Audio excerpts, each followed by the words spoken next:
Many of you have asked about a GameCube collection update or just new pickups for GameCube games. And while I do have too many games coming up at the end of this month, and I'll be picking up some games there, probably looking at some of the more common ones, but maybe a few expensive ones if the opportunity presents itself. But in this case, I did pick up some GameCube games, and some of them are kind of weird offshoot titles, sure, but there is one in here that I absolutely had to get, and I threw in a bonus game, which is actually a brand new Super Nintendo title that, for the longest time, I was just trying to remember the name of. Well, I went ahead and secured that, so we're going to take a look at all of that here today. So if you guys enjoy this video, make sure that like button and subscribe if you're new. So what we'll do here is we'll go over the GameCube games, and then we'll move on to the brand new Super Nintendo title that I picked up that is actually a re-release of an older game. But here, we're going to start with Swingers Golf. You'll see some stickers on here, which is obviously very annoying that these stores will do that. But this was technically part of like a bundle deal because, if I remember right, they were doing a buy two, get the third free, so I picked out a bunch of games and got one of them for free. I think it was one of these $11.99 games, but either way, Swingers Golf. Back then, right, this was during, obviously, I think the first half of the GameCube generation. Golf games were incredibly popular, and so much so that we had a lot of offshoot titles like a Swingers Golf, like an Outlaws Golf, and at the time, Tiger Woods, like PGA Tour, that incredibly popular series then. It was coming off of the PS1. We had like Cyber Tiger, and when they made the jump to GameCube, PS2, and Xbox, visually speaking, with the presentation, went to the next level. And those games, I actually played quite a bit back then, despite not watching golf on TV or playing it. The games themselves are a lot of fun. But even like these more arcadey titles, like Mario Golf, Outlaw Golf, those sort of things, were fun, and I had not played Swingers Golf at all, and apparently it was only for the GameCube back then, so it's complete, looks good in terms of the disc, the manual, so I just thought it'd be an interesting one to throw into the collection. This was done by Fresh Games, and I looked them up. Apparently Eidos established this label, and the idea was that they would work to localize games from Japan, and they also did Mr. Mosquito, which is another very weird and out there kind of game, very unique title. And one of the things I think that sets this generation apart from others is there was a lot of risk-taking and a lot of very different, I'll say, playing games out there. But Swingers Golf, hey, I'll give it a look. Next up, we have Gun, which is a classic, but what's really funny about this one is back when it came out, so if you went through that generation with the GameCube specifically, I did get an Xbox as I went through, and I didn't have to use like my friend's Xbox anymore or go over to their house to play Halo and LAN. But if you didn't have an Xbox or a PS2, you weren't necessarily playing any of the Grand Theft Auto stuff, Red Dead Revolver. Gun was your game for the GameCube, and it's a very good Western. I mean, it's very close to Red Dead Redemption, Red Dead Revolver style, and some people look at that as the better Western game during that generation. Of course, it was also on the Xbox 360, so it would sort of be next to Red Dead Redemption in that generation. But this was a game that I did play back then on the GameCube, and then I did play it again on the Xbox 360 later in that generation. I kind of got in this Western mood with Red Dead Redemption and stuff, and I went back and looked at Gun again, and it still holds up. It is actually a really cool game, but I haven't played the GameCube version in quite some time. It's been a while, so I've kicked around the idea of doing sort of a retro series and going back and looking at some of these different games, and Gun is like one of the top games on my list. I just remember it had sort of the action adventure but RPG elements sort of in there as well, as you would improve your stats and stuff through side missions, and it's pretty neat. They had like this first person view almost with the revolver, and you would just blow people away with it. So this might be one I do pop into the GameCube and play for a while and kind of relive some of the old days where, I mean, this was it. If you wanted like a Red Dead Revolver or even kind of that Grand Theft Auto mature style on the GameCube, you were playing Gun. Or technically, you would have played True Crime, which also was done by Activision. In fact, they advertised it right on the back of the manual here. Next, we have 4x4 Evo 2. I am not really sure what else to say other than it's clearly an arcade off-road racing game. And this was from that same vendor where it was the buy two, get third free. Obviously, it's $14.99, so it wasn't the free one necessarily. but I didn't have this game. And then on the back, it does say that it has 4 Nintendo GameCube exclusive racetracks. I looked in the manual and they mentioned the campaign.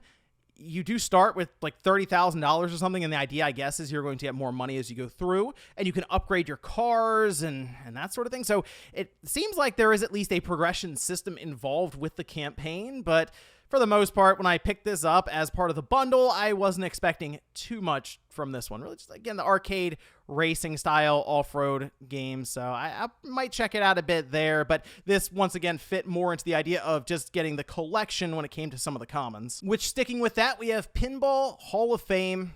It's pinball. It shouldn't be something you can really mess up. And as I was looking through this, I mean, they say they have tables from the 50s, 60s, 70s, 80s, 90s. It's this whole collection. And unfortunately, this is one where I tried to peel the sticker off. You can see it on the left there. And it did not come off right. Like, so it's still stuck. I gotta get some, Goo Gone or something in order to get that off of there cleanly. It ends up being a whole thing with these stickers. If you're a vendor, please don't stick these receipt or these thermal printing stickers to them. They just barely come off most times. But it's a pinball game, and as I'm looking through the manual, I did notice that they mention you get goals for different tables to unlock stuff, and you then of course will have more tables available to you, and I don't get it. I thought we were just using our credit cards to buy things in these games that we've already bought, which is just, what's the point now in playing it? I don't get it. You play to unlock stuff. What is this, 2002? Oh, and I don't really think I've mentioned it much, but pretty much every disc so far has been perfect. Like, Pinball looks like no one played it at all, which is nice because GameCube games tend to have quite a few scratches just because Nintendo obviously would market the GameCube towards a younger audience, like kids, and, well, they would just leave the discs laying around all over the place. So I got kind of fortunate with most of these pickups today. And finally, the game that I absolutely had to pick up, and it's pretty self-explanatory when you see the front of it, and that's Spawn Armageddon. I've seen this game before. I've never played it. Believe it or not, I'm sure many of you out there are like, oh, I love that game. That game was awesome. Never played it, though.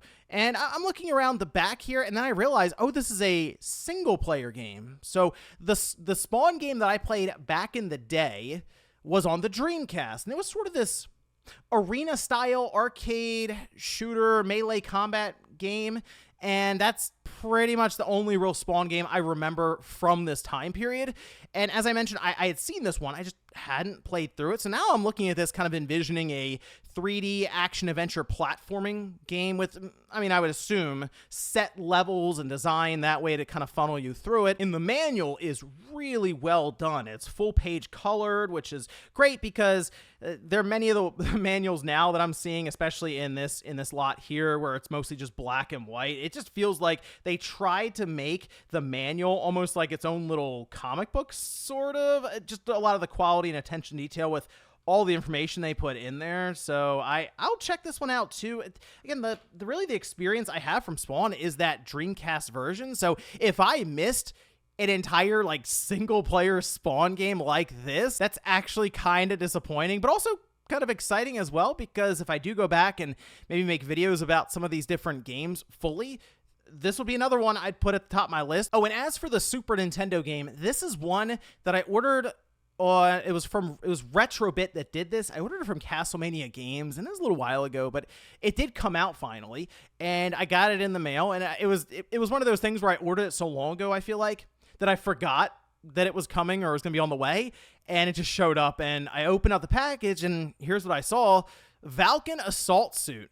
Okay, so there's a whole story to this and why I ordered this game, because a long time ago, there was a game that I rented, and it was all because like Gundam Wing was going on, and it was really popular, and you see these mobile games or mech games in stores, and you have to go off of really the label or the manual or the box art, and that's all you really have to go on for these games at that time. You didn't have a phone you could pull up gameplay on or something, and I took a chance on a game that I now remember called Cybernator, and it was very much like a Mobile Suit Gundam style game, and it's pretty evident when you see the cover here for it. But I forgot the name of this game for so long, And then eventually I ended up just stumbling across it one day online. I was like, that's the game that I remember. There was like these different mech suits that you could get, and they had full multiplayer and stuff from what I remember, and one would turn into a ball and roll around, and it would then kind of pop open and transform and have turrets and stuff. And the mech that you would use right in the beginning, you could get out as your pilot and then sort of float around in space and get into other mechs, and it was a very cool game. It was also difficult, so that's one of the things that I remember about it quite vividly, is you would get destroyed all the time. But this, they went all out with it, and it is also on the Switch from what I remember. Like, they released it digitally, this Assault Suits Valken Deluxe Edition here, but then the digital edition on the Switch eShop. And this one has a Super Nintendo cartridge in there, as well as a bunch of other bits and pieces that comes with the deluxe edition. There's this really cool like plastic that's like lime, like bright lime green almost, with kind of the outline of the mech here. They have a coin.